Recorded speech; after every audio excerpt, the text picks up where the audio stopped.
Студентлер һәм оқушылар үшін 50% шегірме тикарында жол билетлері сатылады.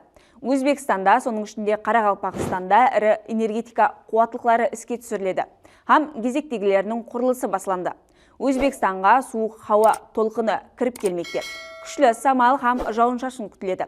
Татарстанда Советский атындағы Қарақалпақ мемлекеттік көркемөнер музейі коллекцияларының көргізбесі болып өтті. Ассалаумалейкум. Сіз һәм біздің құқыларымызды қорғап, күш һәм еркіндік беруші Конституциямыздың 33 жылдығы бәршемізге құтлы һәм мүбәрек болсын. Бүгін көпшілік үшін демалыс, соның үшін шаңарақ ағзаларыңызбенен бірге өткен хапте жаңалықтарын һәм осы хапте хауа райының прогнозын біздің дайджестіміз арқылы білуіңіз мүмкін. Біз баслаймыз. Өзбекстанға суық хауа толқыны кіріп келмекте. Күшлі самал һәм жауын-шашын күтіледі. Осы жылдың 8-10 декабрь күндері Өзбекстан аймағында ылғал һәм суық хауа массасы кіріп келеді. 8-9 декабрьде Өзбекстан бойынша айрым жерлерде жауын жауады. Республиканың тау алды һәм таулы аймақтарында 8-10 декабрь жауын-шашын жауын аралас қар жауы мүмкін. 10 декабрьге келіп, орайлық аймақларда температура әсте ақырын. Түнде 2-5 градус суық, күндізі 3-6 градус жылы болуы мүмкін. Арада түнгі уақыт 7-10 градус суық, күндіз күндері 0-3 градус төмендеуі мүмкін. Студентлер һәм оқушылар үшін шегірме тикарында жол билетлері сатылады.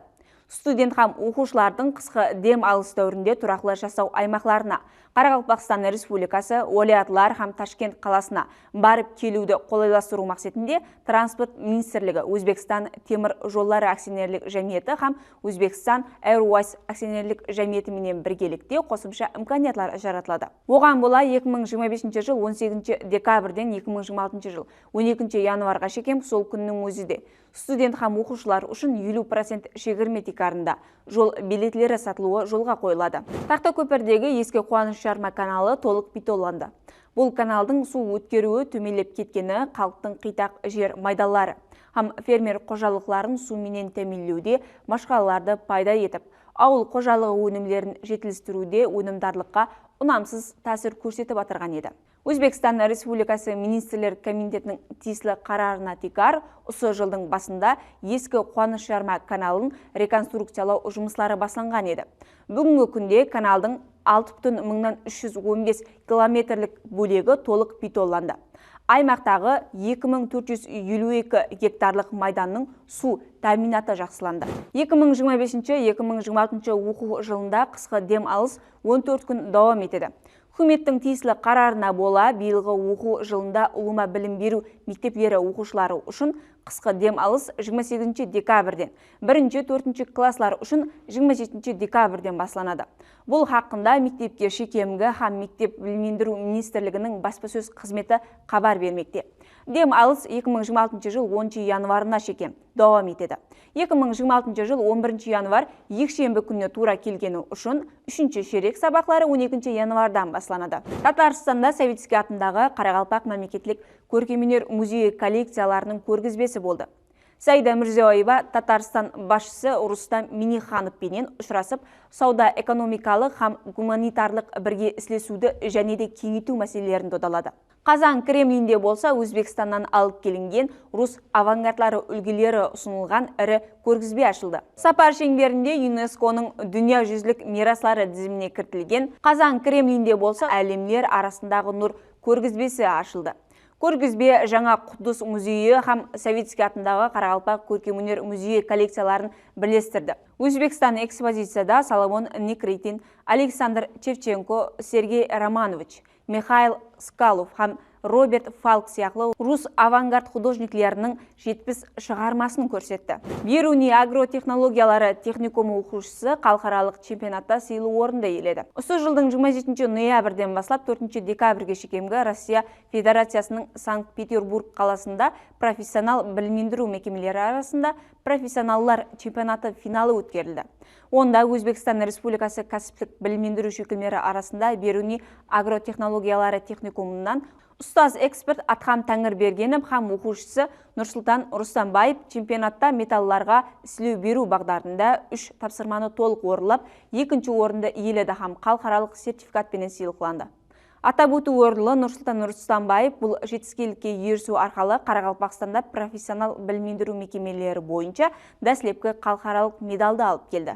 Өзбекстанда, соның ішінде Қарақалпақстанда да ірі энергетика қуаттылықтары іске түсірілді. Һәм кезектегілерінің құрылысы басланды.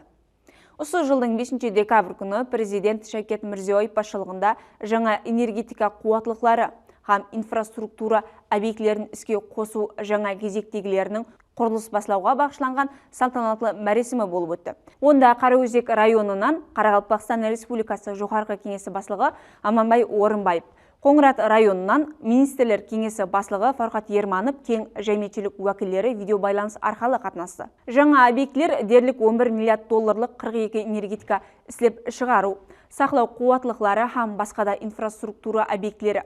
Мәліметімізде әмелге асырылып атырылған милли энергетикалық тармағының потенциалын бекемдеуге қаратылған кең көлемді стратегияның бір бөлігі болып есептеледі. Атап өту орынлы бүгінгі күнде іске түсірілген объектілер қатарында Саудия Арабстанның Акбар Пауэр компаниясы тарапынан әмелге асырылып атырылған Самал электр станциясын шүйкілместіру жойбарының Қараөзек районы Қойбақ мақалесінде нөкіс бір жойбары іске қосылды. Ұлыма бағасы 107 миллион доллар. Қуатлығы 100 мегаватт болған жойбар шеңберінде har бір қуатлығы 6,5 мегаватт болған.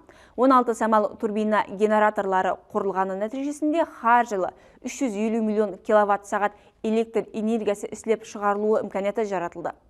Орташа 100 миллион куб табиғи газ жұмсалуы нәтижесінен хауаға 180 мың тонна карбонат ангидрид газы шығарылуының тарқалуы кемейттірілуіне ерсілді. Соны айрықша атап өту керек, Акбар Пауэр компаниясы тарапынан Қарақалпақстанда ұлыма бағасы дерлік 8,6 миллиард доллар болған инвестиция қаржылары есебінен жаңа жойбарлар әмелге асырылуы белгіленген. Хәпте дауамында сізге жеткенмекші болған хош хабар һәм жаңалықтарымыз осылардан ібәрәт еді.